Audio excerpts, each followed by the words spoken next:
We are thankful for the gifts and for the givers and for the opportunity to be of service. And so, this center is truly blessed with a group of incredible prayer practitioners.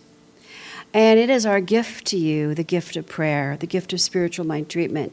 So if there is something you want support on, whether it's something great that's ready to become grand, or whether it's something not so great that is ready to dissolve, we truly would love an opportunity to support you. And so, if you are online, you can go to the prayer request form and fill it out. And if you are here, there is a prayer box that you can put your request in.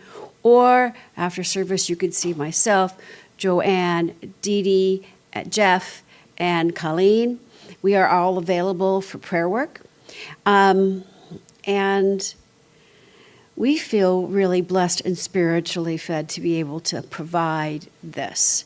So take advantage, because it is the holidays after all, right? Speaking of holidays, we've got kind of a fun schedule for the rest of this month. So next Sunday, we are doing a holiday fellowship after service. There's going to be wonderful goodies, and we're going to make Christmas ornaments if you want or not, or, well, yeah. Anyway, we'll see. It'll be fun. So Christmas ornaments, some fun things to savor and enjoy, as well as some awesome company. So if you're anywhere near here next Sunday, this is the place to be. We're also going to have a little birthday cake for December birthdays. And then, so that's the 15th. On the 22nd, we are going to do a candle lighting during the service. So we invite you to join us for candle lighting and recognizing our oneness, because I don't know, I think the world really needs to embrace that idea of oneness. So we're going to do a candle lighting, and Judy Vinar will be here. No, Claire will be here. Claire will be here singing for us for the candle lighting. And then the last Sunday of the month, we are going to do our annual burning bowl and intention setting ceremony. And Judy Vinar will be here for our music that Sunday. And it'll be very wonderful. So if you have friends and family that are looking for an opportunity to be done with 2024 and to embrace the fabulous 2025, this is the place to bring them. And it'll be wonderful. And that's what we've got for announcements. Oh, and I've got a class. I'm going to start a class in January via Zoom. This thing called You. It's going to be 6 weeks. It's based on the book by Ernest Holmes. If you are looking to understand more about how powerful you are, how wonderful life is, and how to consciously use spirit in all aspects of your life, this is a class for you. We're going to add some prayer work to it, some affirmations to it, some other spiritual practices we're going to try out. And it's just a great opportunity for us to learn more about who and whose we are, and to do that in a safe environment. So that class is starting. It is an introductory class to this teaching. It is $35. And I'm excited about who all we're going to have online with us. It's going to be great fun. It's on, I can't remember what day of the week it's on. Thursdays. It's on Thursdays. And that's what I know so far. Any other announcements that I'm missing? Pete and Julie, thank you from all of us. We thank you for Prism and getting everything over there. We also want to thank you. I don't know if everybody knows this, but the Ukrainian family that Joan and Colleen sponsored, Pete and Julie brought them Thanksgiving dinner that morning. Can you believe it? Like, what a gift. What a gift and a blessing. And with that, we've got Anthony. Anthony's doing he's done this little pop-up store for the holiday. So if you're looking for something kind of unique, St. Paul Town Square, downtown. So he's got some unique little things. He's one of a kind that you're gonna find there for not only your stocking but for under the tree.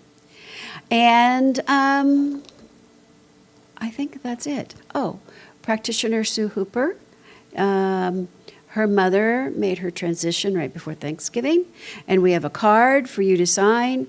If you are online and you want to get a note to her, you can send something to info@cslminneapolis.org. And our website is where you sign up for the class. It's also where you get more details, and you can forward the invite for holiday gatherings to friends and family. And with that, I have the opportunity to pray us out. Joanne's going to bless us out. Braden is going to sing us out. And then we've got coffee cake and coffee. So with that, let's just breathe it in, shall we? In this moment, I just allow gratitude. I allow that gratitude within to just flow freely. Feeling grateful for this community, for this fellowship, for this music, for this message, for this philosophy. Feeling grateful for this life and the opportunity to suit up and show up in love and in joy. And I just allow the glory of this season to bring us all together. To move into that place of giving from the heart of oneself to ourselves as well as to each other. Self-care. I'm so grateful for it. And so, filled with gratitude, I just let go and I let God do all of the heavy lifting. And I just say thank you for the peace that resides within each and every one of us. I let it go, and so it is.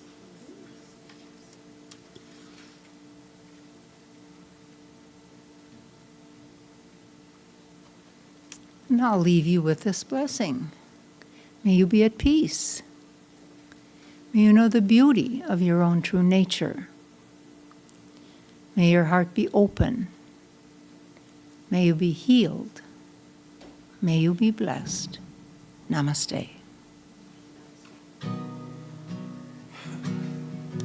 I heard the bells on Christmas Day, their old familiar carols play, and wild and sweet the words repeat of peace on earth, goodwill to men. Till ringing, singing on its way, the world revolved from night to day, a voice, a chime, a chant sublime of peace on earth, goodwill to men. And in despair I bowed my head. There is no peace on earth, I said, for hate is strong and mocks the song of peace on earth, goodwill to men. Then peals the bells more loud and deep.